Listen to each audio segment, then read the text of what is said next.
Salut mes amis, salut, un petit vidéo sur cette chaîne, comment dire, de la nature, des animaux, de la forêt, de la vie, comment dire, des survivalistes, des vivalistes et ainsi de suite.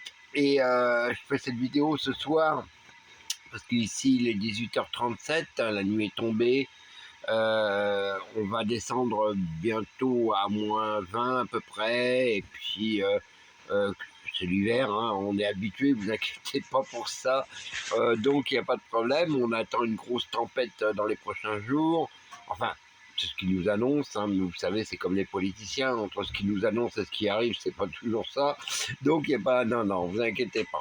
Alors pour le reste, eh ben, écoutez, moi je fais cette vidéo ce soir, c'est pour donner un grand message d'espoir aux personnes qui vont regarder cette vidéo. Aux personnes qui sont dans une passe très difficile, très dure. Que ce soit une femme, un homme, peu importe, un adolescent, qui vit une période très difficile, et je le sais, malheureusement, beaucoup subissent cette période. Période de crise économique, période de crise sociale, période de crise communautaire, période de crise...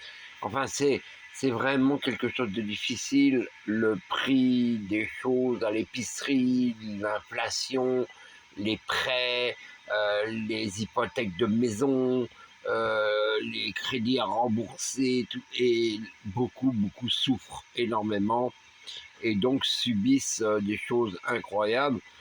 Je peux vous en parler, je l'ai vécu peut-être bien avant vous, à plusieurs reprises, ce qui d'ailleurs a fait que un beau matin, mon âme a dit non, mon âme a dit non, quitte ce monde et va vivre dans la forêt.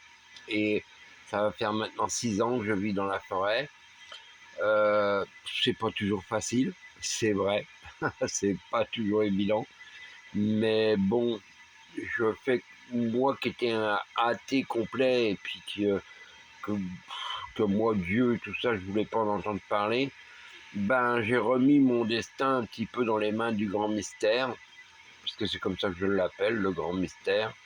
Je n'ai pas de nom à lui donner, je n'ai pas de loi à suivre de sa part, parce que moi, il ne me les a pas donnés. Il les a peut-être donnés à certains, mais pas à moi. Moi, personnellement, il m'a dit, enfin, il a fait que je suis dans le bois et je vis avec des animaux, je m'occupe d'eux et je m'occupe de la forêt. Et j'essaye de soutenir au maximum mes frères et sœurs en humanité. Donc, ce qui se passe, c'est qu'il y en a certains qui actuellement se disent ça y est, c'est la fin, je m'en sortirai plus jamais, c'est fini, c'est la fin de tout. Alors à ce moment-là, si vous dites ça, euh, dites-vous simplement, je pense maintenant à Léo. Je pense à Léo. Et Léo, qu'est-ce qu'il vous dit? Il vous dit une chose, la vie, on cherchera toujours à vous l'enlever.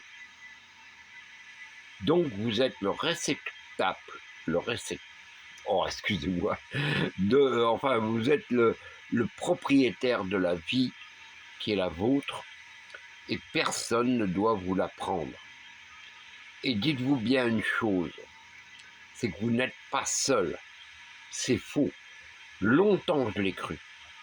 Croyez-moi, du temps où j'étais militaire, du temps où j'étais en action au Moyen-Orient, en Afrique et tout ça, j'ai longtemps cru que j'étais seul. Jusqu'au moment où je me suis aperçu que non, quand j'appelais à l'aide, le grand mystère, il arrivait. Il venait. Ça pouvait prendre du temps. Ça pouvait faire que c'était pas le moment. Peu importe. Mais il était là. Il est arrivé. Ici, là, ça fait maintenant 6 ans que je vis à l'écart du monde. Très loin de la société, parce que je suis à des kilomètres, hein, en pleine forêt. Pour ceux qui me suivent, vous le savez. Et pendant très longtemps, du jour où à 60 ans, je me suis retrouvé en invalidité avec un très bon poste à l'époque à l'aéroport de Québec où j'étais officier de sécurité pour surveiller les avions d'Air Canada et ainsi de suite, je me suis retrouvé du jour au lendemain avec plus rien.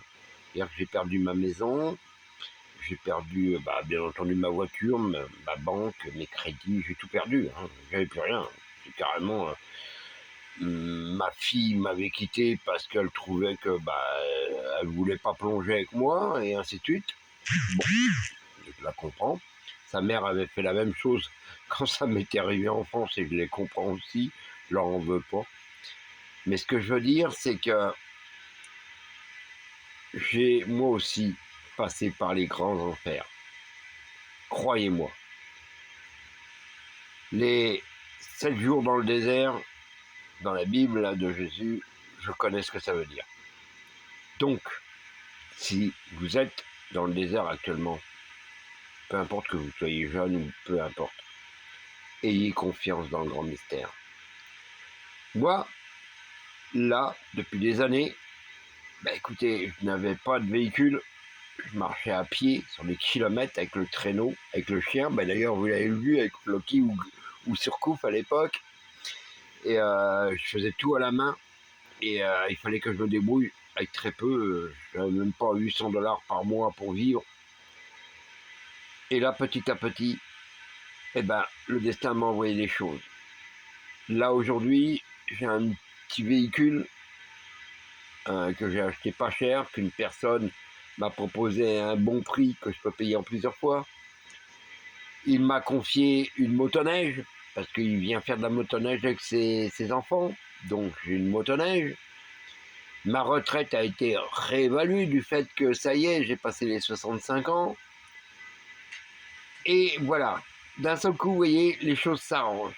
Les choses, elles font que elles me permettent de sortir entre guillemets de ma misère, qui n'est pas une misère, pas du tout, pas du tout. C'est un retour aux sources, que je remercie d'ailleurs le grand mystère de m'y avoir envoyé, parce que ça fait longtemps, depuis que j'étais enfant, que je voulais y aller dans ce retour aux sources dans la forêt, parmi les animaux. Donc voilà, ce qui m'arrive, vous voyez, c'est une conjonction de plein de choses qui fait qu'aujourd'hui, écoutez, j'ai été pour une première fois aller couper du bois avec une motoneige, mon traîneau et ainsi de suite. Et j'ai pu aller un peu plus loin, aller chercher du bon bois sec. Et ce soir, il fait chaud dans la cabane. Les poules sont rentrées parce qu'on va avoir -20. Les lapins sont là, les chiens sont bien. Écoutez, moi, j'en demande pas plus. J'en demandais pas plus et puis je suis bien content.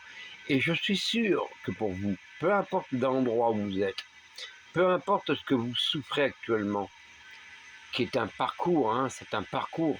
Vous savez, dans la Légion, on nous dit souvent, écoutez, quand j'étais jeune, on nous disait, tu marches ou tu crèves, mon grand. Et oui, c'est ça. Seulement le problème, voilà, soyez courageux, soyez forts. Et dites-vous bien, vous n'êtes pas seul, même dans les moments où vous pensez là que vous êtes vraiment à fond de rien et qu'il n'y a plus personne autour de vous. Oui, j'ai connu ça aussi, moi aussi.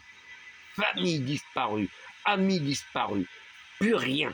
La solitude la plus complète dans la rue, comme je l'ai connue dans les parcs de Montréal à une époque. Ouais. Et là, je regardais les étoiles, je regardais les écureuils dans les arbres des parcs. Et puis voilà, et je regardais les gens qui allaient à droite à gauche. Je regardais par les fenêtres à Noël les gens qui festoyaient alors que moi j'étais dans la rue et que j'allais manger un sandwich dans une laverie. Oui, j'ai connu ça. Et alors, il n'y a pas de honte, ne vous inquiétez pas. Non, parce que j'ai aussi connu la grande vie, hein, quand j'étais à Paris, propriétaire de boîtes de nuit, de restaurants et tout ça, avec des belles femmes, de belles voitures, Renault 25 Turbo et tout. J'ai connu ça aussi. J'ai connu tous ces mondes. Mais en réalité, le seul monde que vous devez découvrir, c'est le vôtre. Votre monde intérieur. Et pour le découvrir, il faut que vous créez un monde beau, un monde magnifique, un monde de paix et d'amour en vous. C'est en vous. Vous savez, soyez des Peter Pan. Redevenez des Peter Pan. Écartez tout le reste autour de vous. Ça vous tue. C'est la broyeuse d'âme. Devenez des Peter Pan. Alors, si vous êtes dans le trouble, si vous êtes mal, si vous pensez que ça y est, vous êtes à la fin de tout, contactez-moi, n'hésitez pas, et vous allez voir que c'est tout le contraire. Vous êtes au début de tout. Allez, je vous embrasse, à bientôt.